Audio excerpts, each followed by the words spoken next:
The Reds are red hot. Let's step into the On Deck circle. You're listening to the DFS On Deck podcast, brought to you by LineStar App, the top-rated DFS tool set and #1 companion for DraftKings, FanDuel, and Yahoo Daily Fantasy. Go LineStar Premium now at LineStarApp.com. Now, here are your hosts, fantasy baseball experts Joe Pisapia and KC Bubba. Hey, yo, what's up, everybody? It's me, Joey P, Joe Pisapia, and welcome to On Deck right here on the LineStar app. It is me, it is Casey Bubba, it is you, and it's Morning Monday, which means MLB DFS courtesy of the LineStar app. Go get that LineStar app right now, and then upgrade to that premium product and get the optimizer, get the tools that you need to win. And it was a pretty good weekend of NFL football, certainly entertaining from a fantasy standpoint of points. We did pretty good on the pre-snap show. If you missed that, go subscribe to the pre-snap with Scott Bogman and myself. He's beaten me 2 weeks in a row in the touchdown calls. I'm not happy about it. Last week he had Josh Jacobs, and, you know, of course, the rest is history there, even though I was quite competitive. This week he beat me again. I keep losing players in that. It's not very good. The guys keep getting hurt. But then again, everybody got hurt yesterday. But that's the NFL story. This is MLB.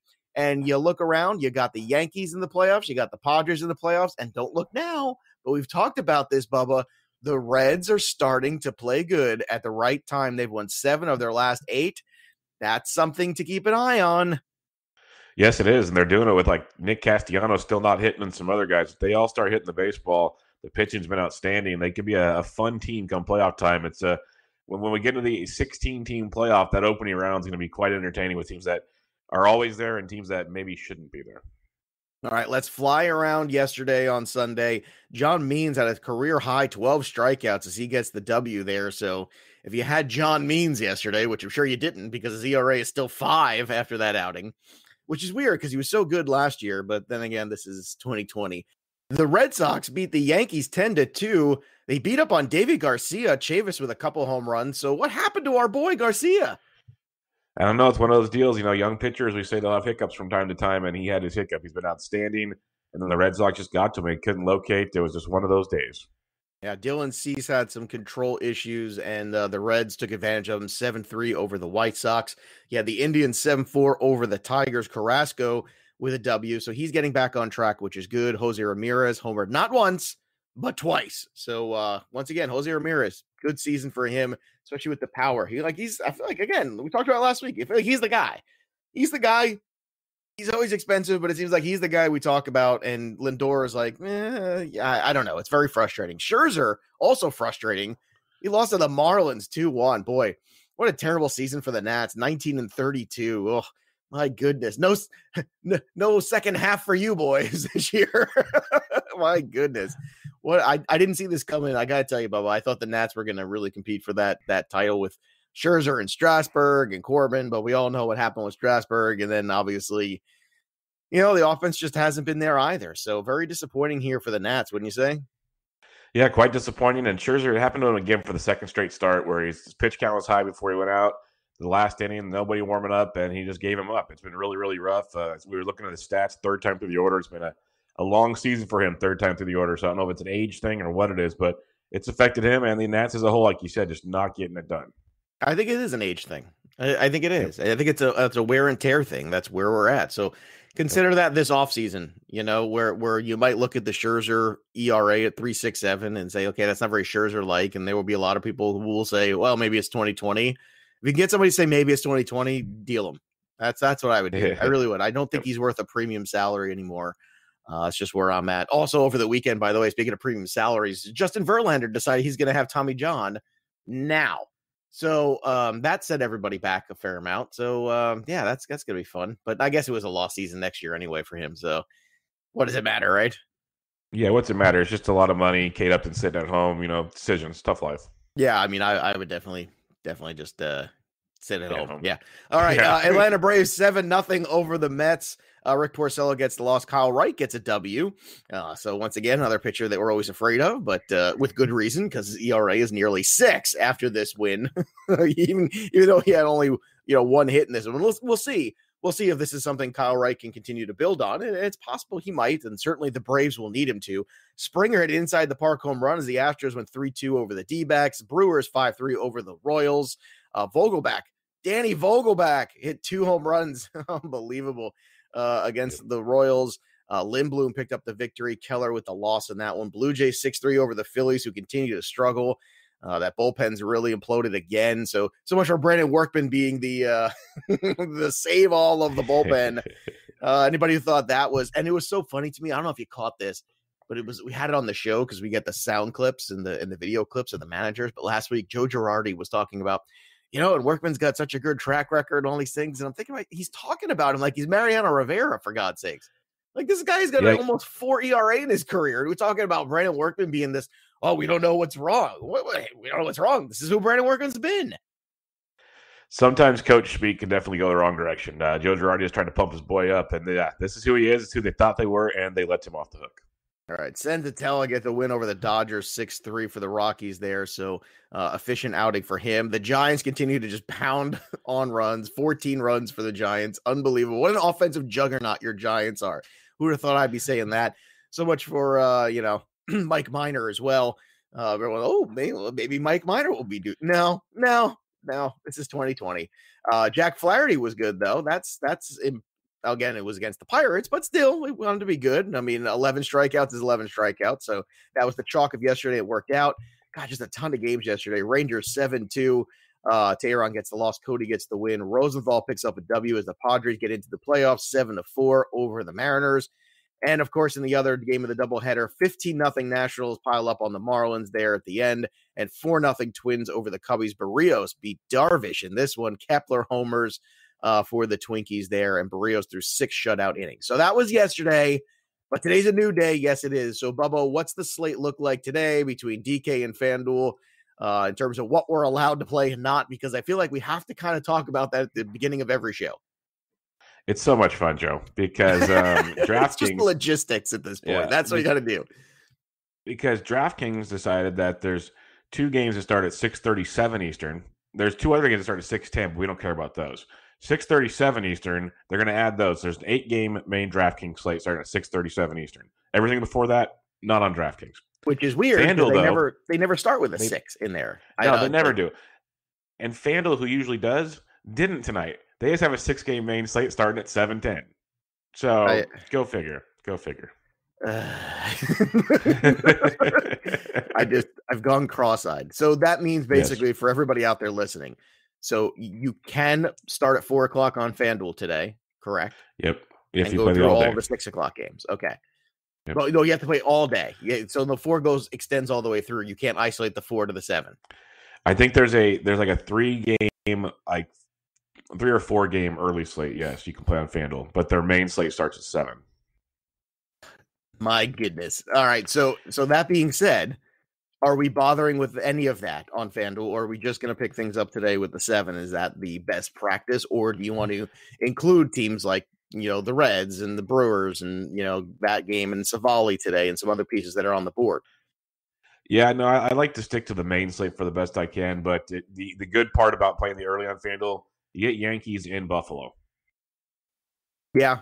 It's very tempting to do that, by the way, to get the Yankees in Buffalo, because then you also open yourself up to Savali, who's 8K. Let's do this. We're going to touch on this real quick, everybody. So in case you're intrigued by those things, you've got the Yankees in Buffalo on FanDuel. Aaron Hicks at 3-1. Voit is 4-4, very expensive. Judge back in the lineup at 4-1. LeMahieu 4. So your Yankees are basically 4, with the exception of Gleyber Torres and Aaron Hicks, who are 3-2 and 3-1.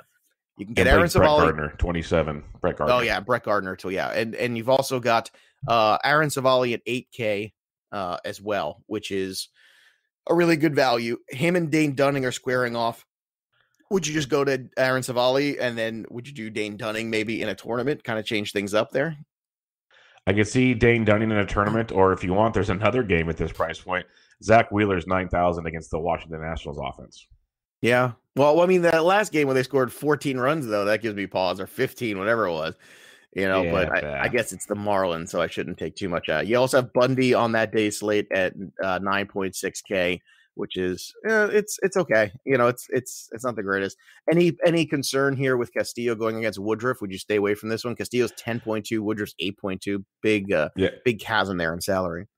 Yeah, I'll stay away from that one on FanDuel. I'll stick to either Wheeler, Savali, or Dunning. I'll keep it into that price point range. I think Dunning's a very intriguing one in a GPP at that point. So I'd either go Dunning or Wheeler pitching wise, and then just get all your Yankees bats you can. Yankees and Toronto, because I don't even know who the Yankees pitcher is yet at this point in time. It doesn't matter. The Yankees. No. The Yankees on DK too, so let's fly over there. So this is if you're getting in there on DK at 637, like Bubba was saying, where the times start. Gleyber Torres is a 4.8, Stanton at 4.6, Judge all the way back up to 5.7. Doesn't matter. Aaron Judge back in the lineup, he's 5.7. DJ LeMahieu's 5.6, so pretty expensive there on that slate. Obviously on the other side of this one too, if you want to game stack it, Teoscar 5.5, Bichette 5.3. I mean, you're really gonna have to find a value pitcher or two in order to make this potentially work and get involved. Same thing over here with the Reds, who are streaking right now. Suarez is 3.6. He's a good value there. Otherwise, you're going to have to go up to the mid-4 to high-4 range for guys like Moustakas and Castellanos. Winker 3.9. That's always a good value as well. And Akiyama at the top of the order again. If he's up at the top at 2.9 is intriguing. Any love for the Brewers on DK today?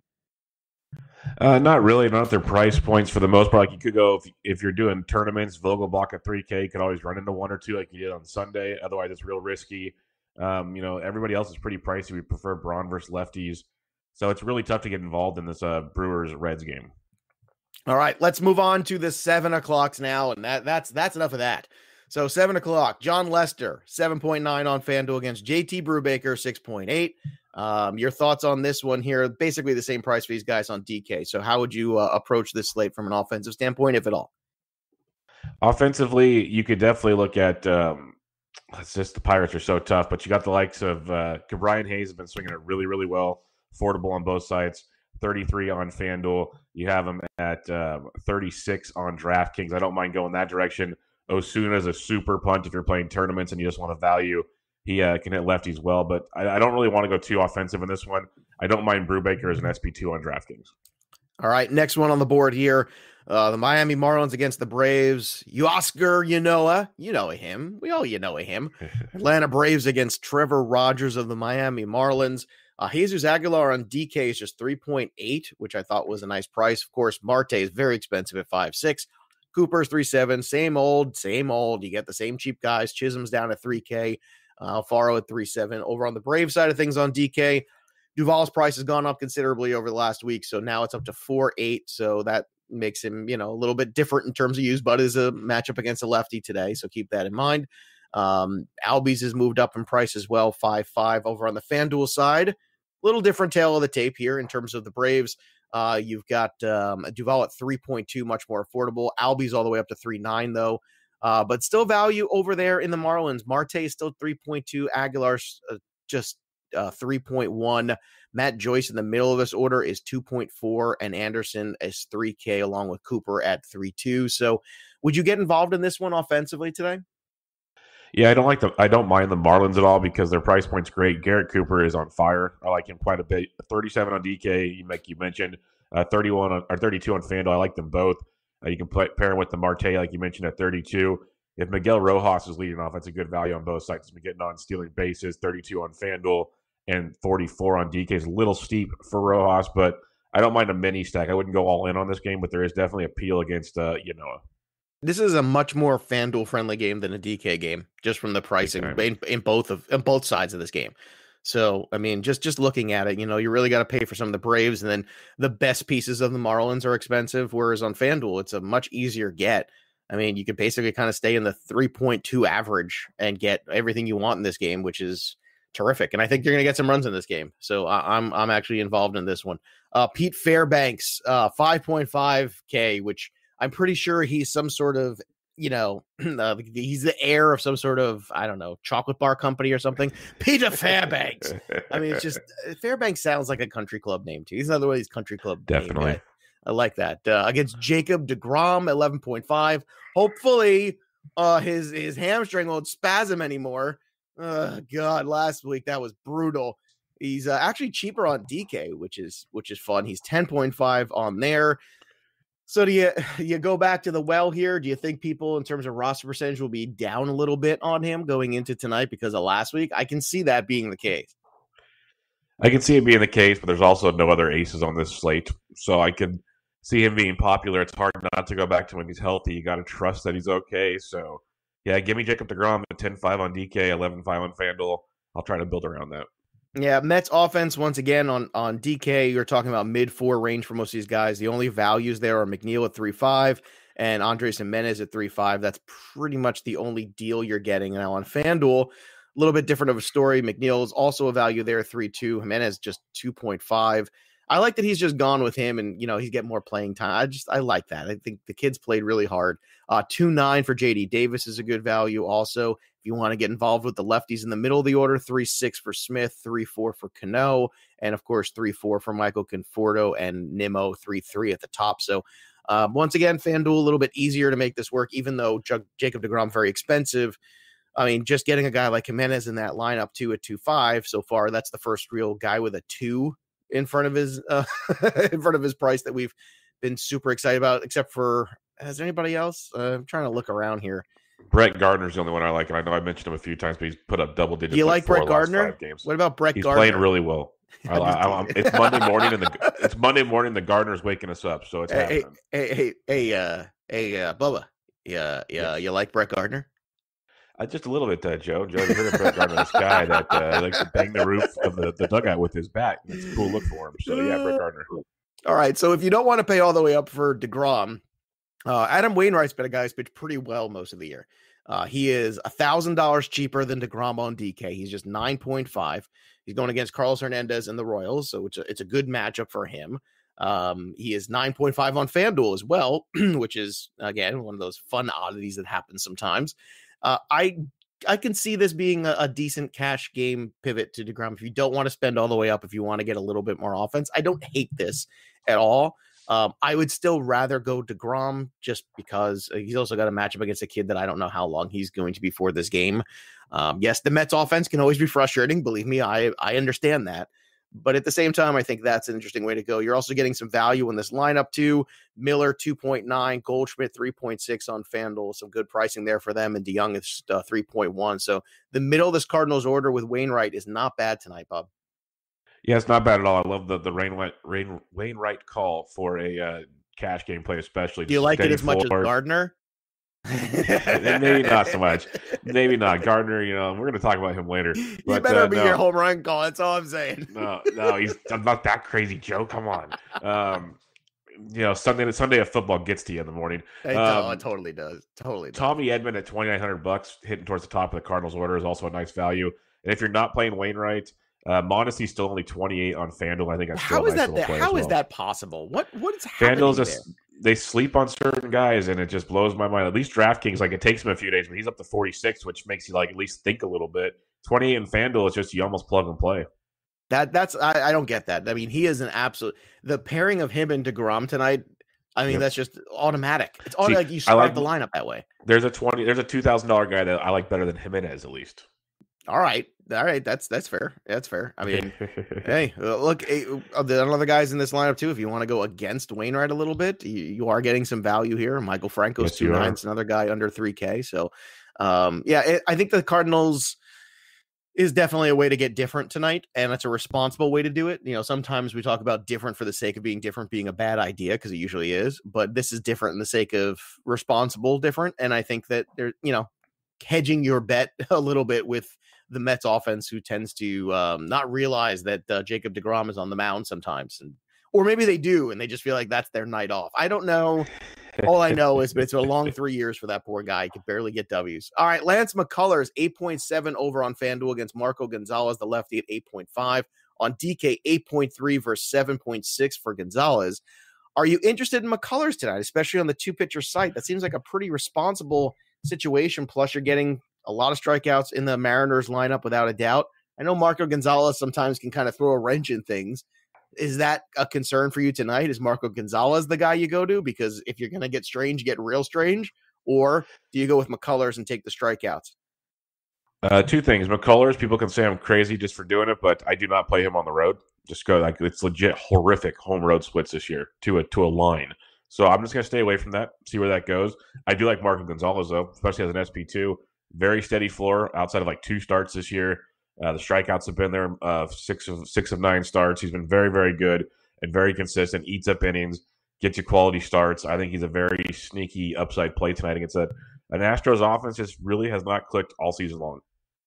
No, and I mean, I guess part of the reason why they haven't clicked is also because, they haven't been together. Hurt. I mean, all the injuries, and I think that's, you got guys hitting in different spots. Trying to look for the McCullers home in the way. Yeah, that's a big number there. Just in case, if you wanted to here's the number for Lance McCullers, in case you're saying, well, how vast can it be?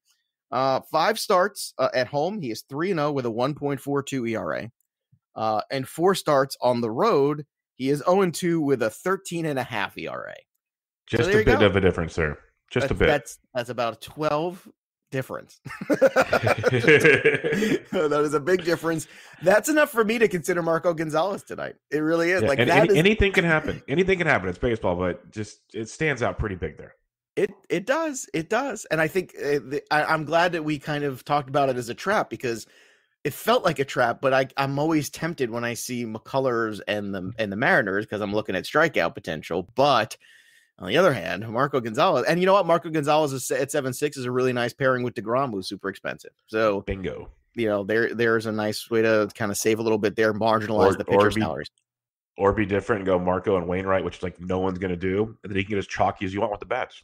Well, the people listening are going to do it right here to the on deck show. I almost said the pre-snap, but the on deck show. This is the problem. Monday morning, I'm still trying to shake the dust off football, trying to get through here. All right, last game on the slate here. Johnny Cueto against German Marquez. 7-8 for Marquez on DK. 8.6 over on DK for Cueto. On FanDuel, Cueto's 8, Marquez is 8.3. Any love from Marquez in this one, or are you still going with those San Francisco Giant red hot bats? I want to ride the Giants bats. I like that quite a bit. But if you want to go Marquez, especially on DraftKings at his price of 78, he's in play. I'll go Marco Gonzalez over Marquez, but we do know how much better Marquez is on the road, so you can sneak that in there. But I want to keep riding those Giants bats, a little late night action. They've been good, man. They've been good. By the way, my new favorite name, Chadwick Tromp. Can I just tell you? You have to be very careful when you say that on TV. What? Chadwick Tromp? In case you mispronounce the last name, is all I'm saying. No, I'm just saying it's an interesting name. It is. It is. He's got a lot of flair with him out there on the field. It's very fun. I like the flair. I'm a big fan of the flair. Solano's at 2.9. I'm a big fan of that too. Belt is 3. Dickerson's 2.8, but keep an eye on him. And of course, Yastrzemski is always the most expensive guy there. If you're looking for a little value on the FanDuel side in the Colorado lineup, Pilar at 2.9. Is Fuentes getting playing time now too? A little bit there. 2.6. He's playing pretty much every day at first base for them. Yeah. I mean, if Fuentes was a guy that in the minor leagues hit quite a bit. Now you could say, well, a little PCL in there. That's fair. But that's a kid that I always feel like, well, he's a prospect that was never going to play because of Arenado, so he's just kind of floundering around there. It's like now he's just become another one of these guys at first base for the Rockies have a ton of guys who play first and second base. Isn't that like, that's kind of their MO. It's like, you want to grow any pitching? Nope. We just like guys who are, good average hitters with the ability to play first and maybe second base. That's what we want to build. That's pretty much our entire system. That's our wheelhouse. That's the wheelhouse right there, Joe. That's where we excel for the Rockies. You're getting a little discount on Charlie Blackmon at 3.6. That's the only one to kind of point out there on FanDuel. Anything else from this game before we go call our shot? No, there's lots of value on both sides if you want to get different. Just remember, Road Rockies is a real thing. That's about it. Road Rockies is a real thing. Lance McCullers' ERA in the road is a real thing. Adam Wainwright, the good kind of strange. Jacob deGrom, the good kind of chalk. And Marco Gonzalez, helpful, I think, tonight in this potential one there, too. So there you go. That means it's time for everybody's favorite. It's time to call our shot. Bubba and I are each going to pick somebody to go yard and maybe win someone some free stuff. So you get involved with us. You give us your home run call. Go follow us over on LineStar App at Twitter and LineStar MLB. You give us your guy and you retweet this segment. Bada boom, you get things right. You could win some free stuff courtesy of the LineStar App. So, Bubba, where are you going for your home run tonight? Who's leaving the yard? Who's leaving the yard? I'm going Michael Conforto. He's going deep for the Mets tonight. I could sense it. Big Mets fan. Big Mets fan tonight. Yeah, I'm going to go with Paul Goldschmidt. How about that? Against Carlos Hernandez. I'm going to go with Goldie. I want the Goldie bomb. Chalk it up there. So Goldschmidt and Conforto going head-to-head. We'll see how that works out. And once again, go over and follow us over on the Twitter machine at LineStar App and go get that LineStar App and upgrade to that premium product. And while you're at it and you're busy doing all these things, I'm going to ask you also to, if you've been listening to the show all year, give us a little 5-star review. It doesn't hurt. It helps us actually quite a bit. It takes 2 seconds. You say Bubba and Joe are really fun. They give me baseball. They give me, a lot of money in my pockets. It's a very good thing. I like this. It works for me. Whatever you want to write about that. Or if you just listen to us for the sheer comedy, that is also acceptable. So go wherever you listen to podcasts. Take 2 seconds. Give us a nice 5-star review. We really would appreciate it. So this is review week. This will be the last week of the regular season here for us. So we want to get those reviews so that next year we have more of them as we continue to bring you the best in MLB DFS. So in the meantime, you could also follow us on Twitter at KCBubba, at Joe Pisapia 17. And that'll do it for us. So there's nothing left to do now except step out of the on deck circle and go yard. We'll see you next time, kids. You've been listening to the DFS On Deck podcast, brought to you by LineStar. Hit subscribe, tell a friend, and stay tuned for the next episode from fantasy baseball experts Joe Pisapia and KC Bubba.